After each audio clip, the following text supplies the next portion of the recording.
I just realized I was never streaming because I forgot to hit go live on YouTube. Apparently something you have to do when you have a scheduled stream.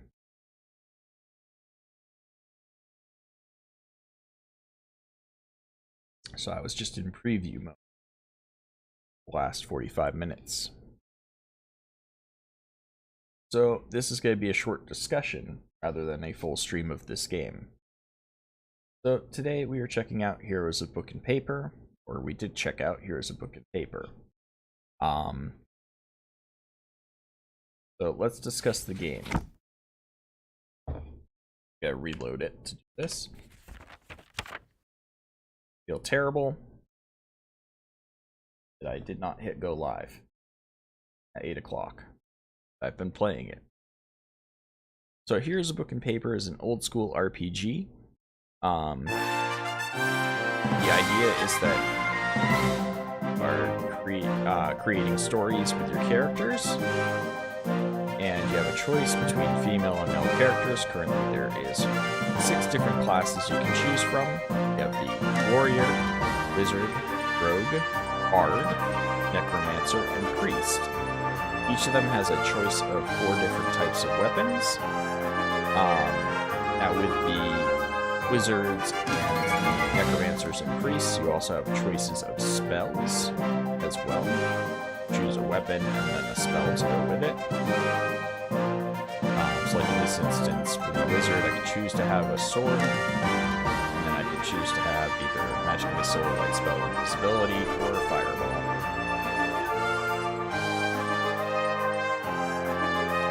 And once you choose your character, alarm letting me know to stop streaming, or we're going to continue on for just a little bit, because I do need to go fix breakfast. I am starving. But also, let's go through this with, say, a wizard with fireball. Go.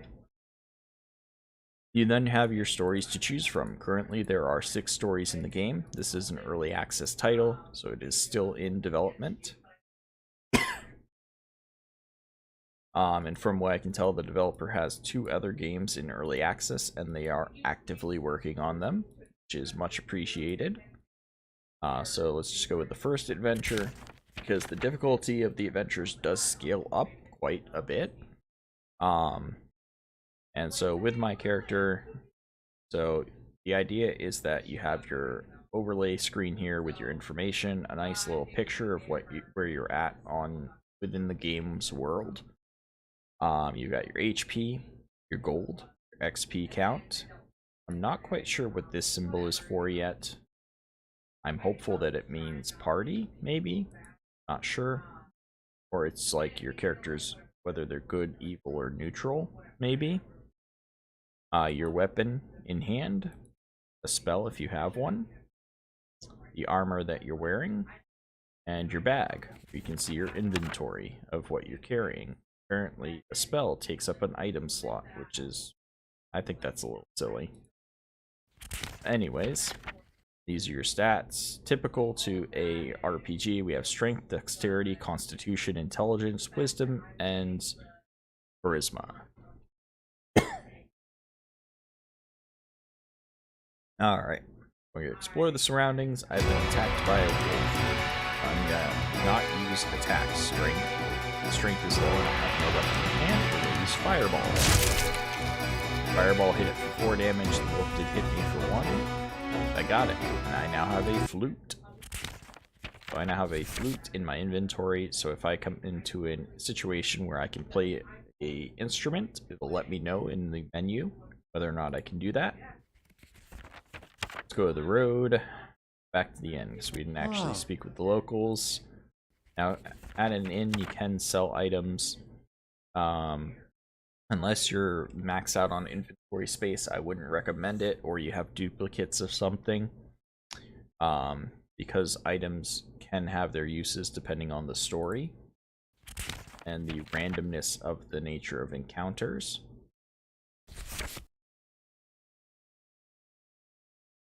Going to identify the berries, and I filled my roll. In this game, for some reason, the rolls are backwards to where the lower number is what you want rather than the higher number. Used to systems where rolling high is how you pass a skill check, whereas in this game you need to roll below a certain number to pass the skill check.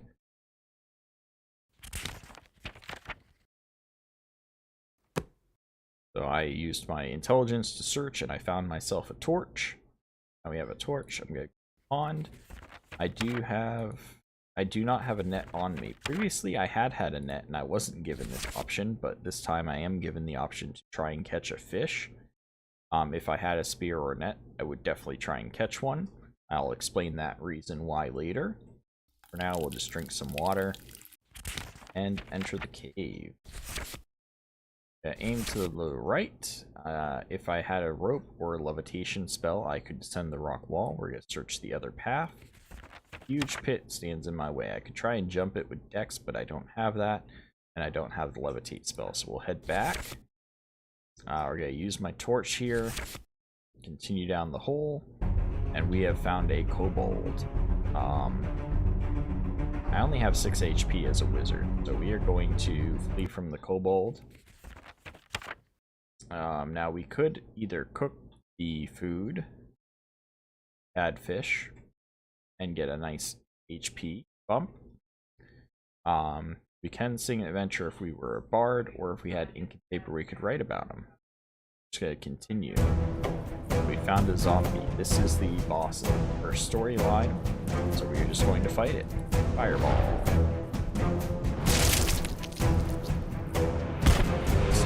Kill it.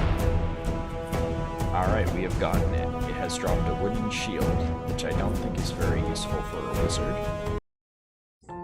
And we have found the second ending, so we don't get any treasure, but we do get more experience from this ending. And that is the first story. So these are very short and fairly simple stories, but the purpose of them, this first adventure, is mostly about getting the experience, and you can pick up some nice items here.